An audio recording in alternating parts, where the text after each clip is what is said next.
Começando a terceira webconferência da disciplina PX 1, Projeto Integrado de Extensão 1.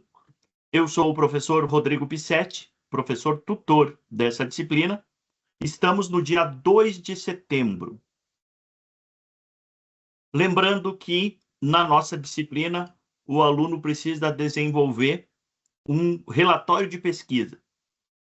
Então, na nossa disciplina, nós não temos estudo de caso, prova eletrônica, prova presencial e nem exame.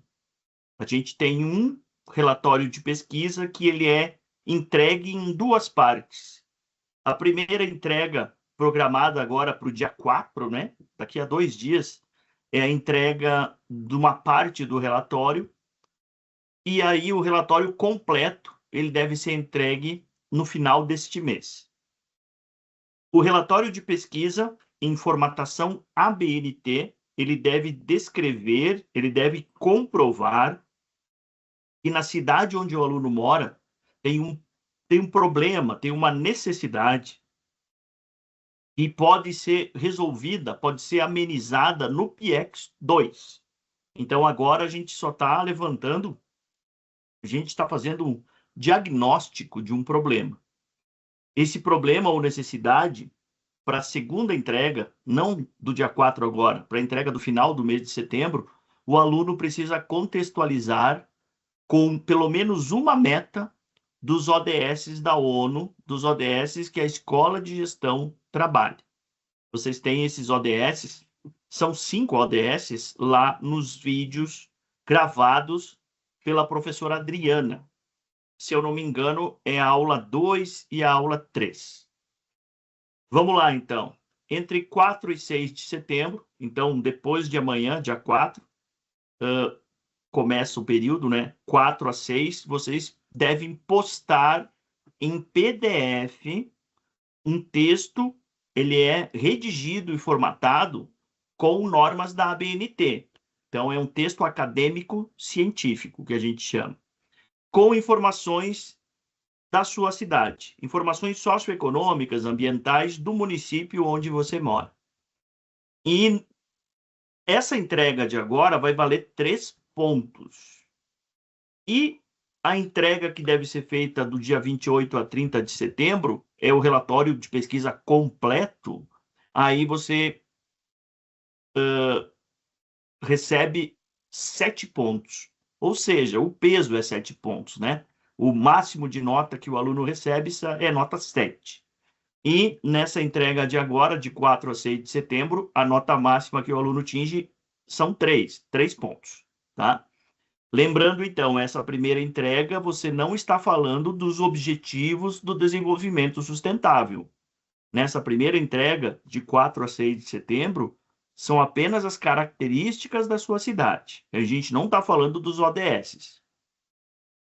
ODS, para quem não lembra, são Objetivos de Desenvolvimento Sustentável, tá? Agora, para a entrega do final do mês, você aproveita o trabalho que vai ser entregue agora de 4 a 6 de setembro e você aperfeiçoa, você incrementa ele com mais informações, contextualizando daí a sua cidade, seus problemas, suas necessidades, em pelo menos uma meta de um ODS da ONU. ODS da Escola de Gestão. Beleza? Então, lembre-se dessas duas datas que estão aí na tela. E se vocês quiserem visualizar espacialmente aqui, né, num calendário, então a gente está no dia 2 de setembro, temos uma entrega, então, agora de 4 a 6, quinta a sábado, né, é o período para você postar o seu trabalho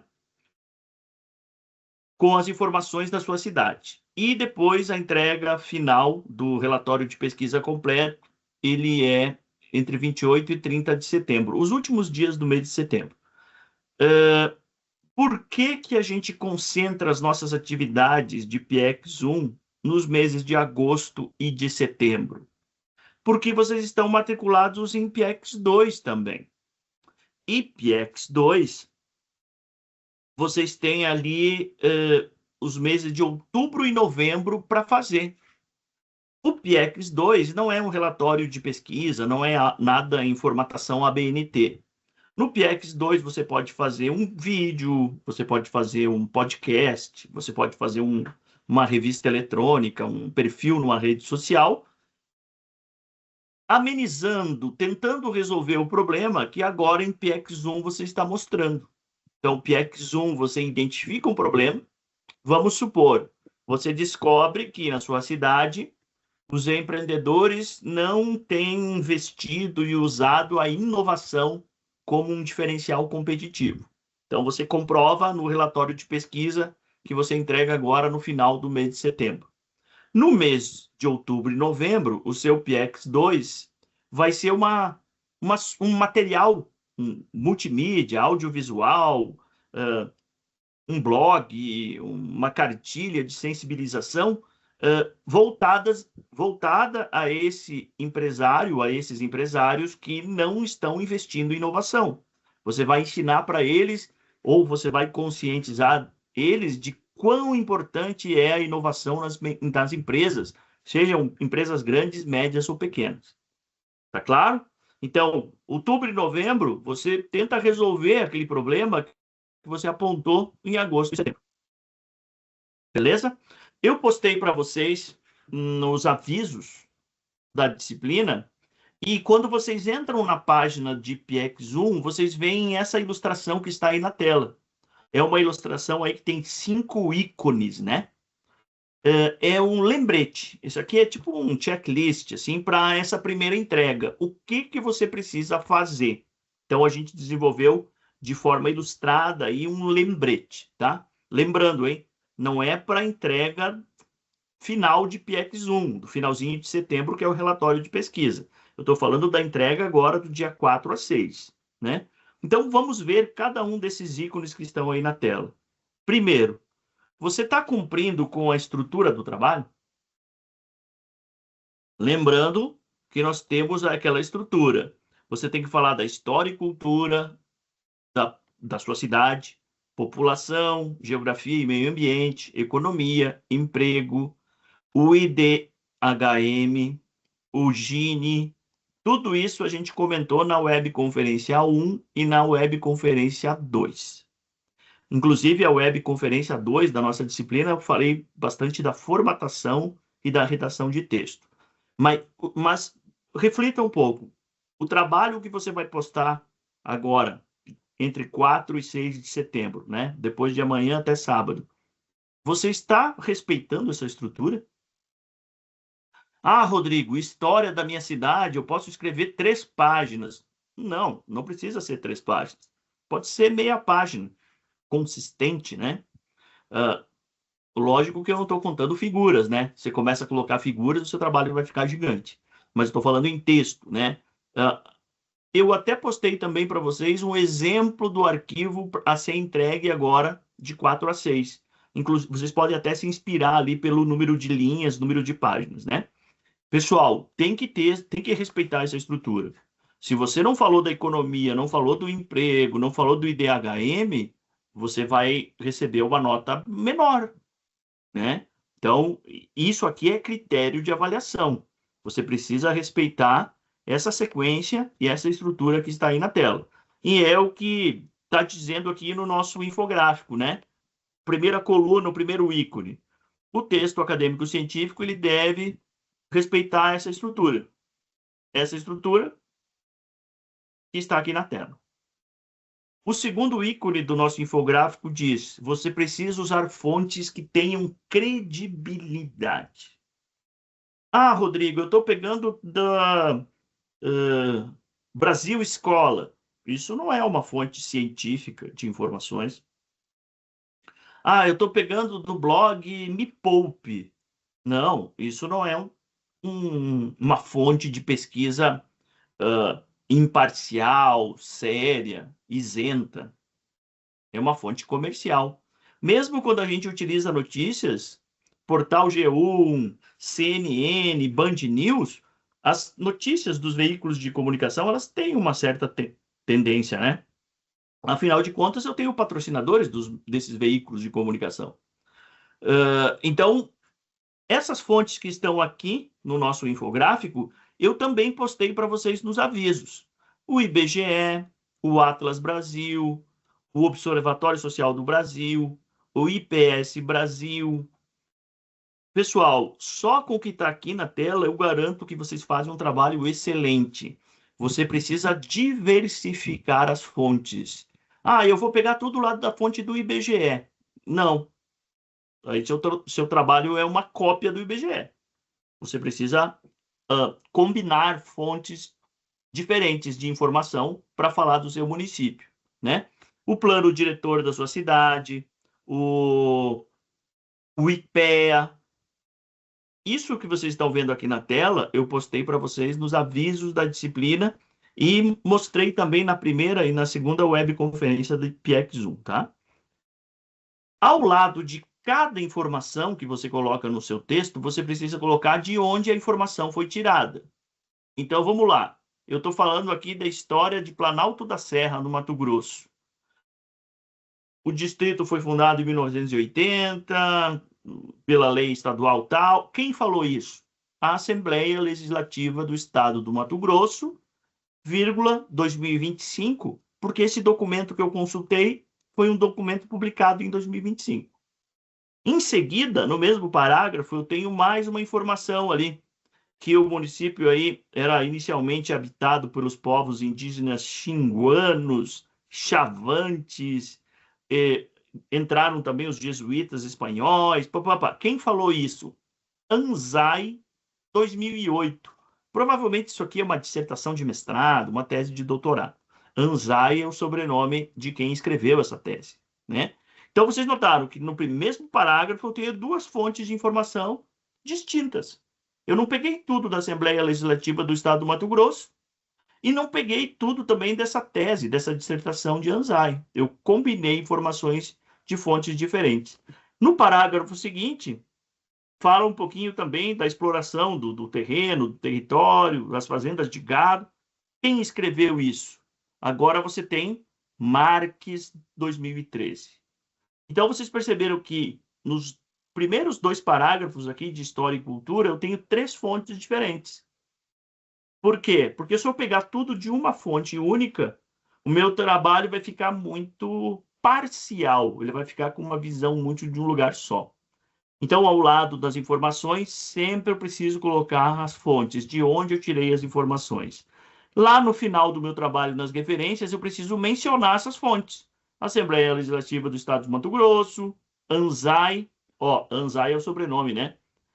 Você tem ali Lene Caselli, e é o segundo nome, né? Aí você tem lá Atlas Brasil, você tem o IBGE, lembrando que você tem que colocar o título de quem escreveu, seja pessoa, seja empresa, instituto de pesquisa, e em seguida você coloca o título, né?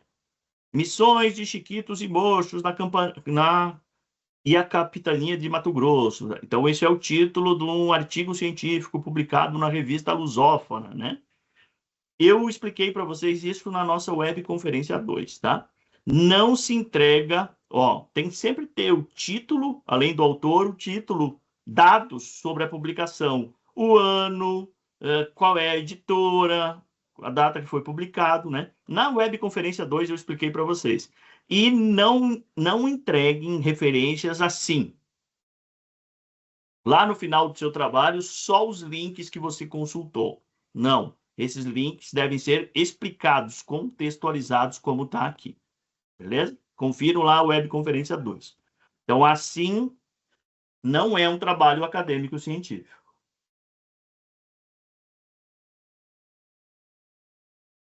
Outra coisa, pessoal, copiar um texto da Wikipédia, copiar lá do ChatGPT, do Gemini, do Copilot, você está fazendo plágio. Também não é admissível. Para começar, a Wikipédia não é uma fonte considerada com respaldo acadêmico, porque ela é construída por muitas pessoas, de repente vai alguém lá, escreve uma besteira e fica aquela informação lá. A Wikipédia não é fonte, e você copiar como está ali e colar no seu trabalho é plágio, e o plágio recebe nota 0. sem possibilidade do aluno entregar um outro trabalho depois. O trabalho que você entregou recebe 0, você fica com nota 0 em PIECs, tá?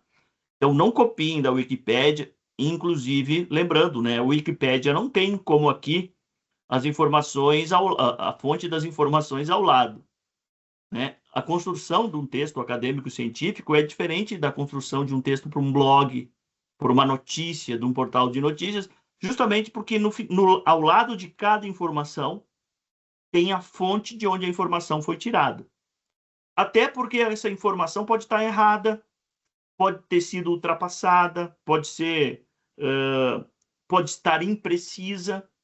E aí, quem está lendo o seu trabalho tem que entender que o responsável por essa informação foi Anzai, que publicou o artigo científico em 2008. Você está mencionando essa pessoa, né? Ah, não, mas eu peguei lá uma informação dos dados do município, peguei do IBGE. Não bate com a realidade. Olha, eu sei então que a responsabilidade é do IBGE. Por isso que, conforme a gente vai escrevendo e desenvolvendo o nosso texto, ao lado de cada informação tem que aparecer a fonte da informação e diversificar as fontes, né? Não pegar tudo só do IBGE, tudo só do plano diretor da sua cidade, né? Beleza? Bom, vamos avançar aqui mais um pouco. Então, a formatação ABNT, eu não vou me estender aqui de novo. A nossa segunda webconferência foi só sobre isso, né? E eu publiquei para vocês nos avisos dos últimos dias, e lá no espaço de entrega de trabalhos, dessa primeira entrega que vocês têm agora de 4 a 6 de setembro, se você clicar no título lá da entrega de trabalho, vai abrir uma página. E nessa página tem no finalzinho da página ali tem um PDF. Se vocês clicam, vocês baixam no computador de vocês. Um PDF que é o exemplo do que você precisa fazer. Então, tem o exemplo desse trabalho na página da entrega. Para a entrega do final do mês de setembro, que é o relatório de pesquisa completo, também, se você clicar lá no título lá, entrega do trabalho final, né? Você vai ingressar em uma nova página, e nessa página, no final, tem o exemplo de relatório de pesquisa. Então, não tem erro. É só você acompanhar até a formatação, né? A quantidade de páginas. Você pode observar o exemplo que a gente publicou para vocês e tentar ver até que ponto vocês estão seguindo o mesmo caminho, né? Lá tem um exemplo, inclusive a formatação da capa do trabalho de vocês, tanto para a primeira entrega como para o relatório de pesquisa final, é a mesma formatação que eu expliquei na webconferência 2. Não esqueçam, então, essa imagem que vocês estão vendo, eu publiquei recentemente nos avisos da nossa disciplina. Se vocês entrarem na primeira página de PIECS 1, vocês vão encontrar essa imagem que está aqui. 5 pontos que vocês devem ter atenção para essa primeira entrega do trabalho. A estrutura do trabalho, capa, você tem um sumário ali, né? Depois do sumário, a história e cultura da cidade, a população. A população não é só o número de habitantes, né? Tem as questões da densidade demográfica e tal. Geografia e meio ambiente, economia e tal, né? Então, vocês têm essa estrutura do trabalho, usar as fontes que tenham credibilidade, IBGE, IPEA, plano diretor da sua cidade, né? Ao lado de cada informação precisa constar sempre de onde você tirou essa informação. E a formatação ABNT, basicamente, é fonte Arial ou fonte Calibre. O texto é justificado. Fonte Arial ou Calibre corpo 12, entrelinhamento 1,5, né? Texto justificado. Tem na webconferência 2 a gente fala bastante da formatação. E o exemplo do trabalho vocês têm também à disposição. Não esqueçam, tá? Primeira entrega agora de 4 a 6. Uma outra observação. Você entrega agora o seu trabalho de 4 a 6, é o texto sobre a sua cidade. Os dados econômicos, de população, geografia, emprego, né? E você já pode continuar trabalhando na entrega do dia 28 de setembro. Você não precisa esperar a resposta da nota dessa entrega agora de 4 a 6, para você avançar no seu relatório de pesquisa final de PX 1. Você pode começar, a partir agora desse final de semana, a contextualizar a sua cidade, identificar, então, na sua cidade, a partir de dados de economia, emprego, IDH e tal, começar a identificar qual meta dos objetivos do desenvolvimento sustentável você pode atender. Olha, desigualdade salarial das mulheres em relação aos homens, inclusão de estrangeiros e refugiados nas empresas, primeiro emprego para o jovem. A gente tem lá na nossa escola de gestão 5 ODS da ONU, 5 ODS, né? Vocês precisam entrar em um dos ODS, escolher um dos ODS e uma meta desse ODS. Então, vocês já podem continuar trabalhando, não precisa esperar a devolutiva da nota, obviamente, continuar trabalhando no PX 1 de vocês. Lembrando, né? Essa entrega de 4 a 6 de setembro, ela vale 3 pontos, a entrega de 28 a 30 de setembro vale 7 pontos, fechou a nota de PX 1. Porque no mês de outubro e novembro, a gente vai trabalhar em PX 2.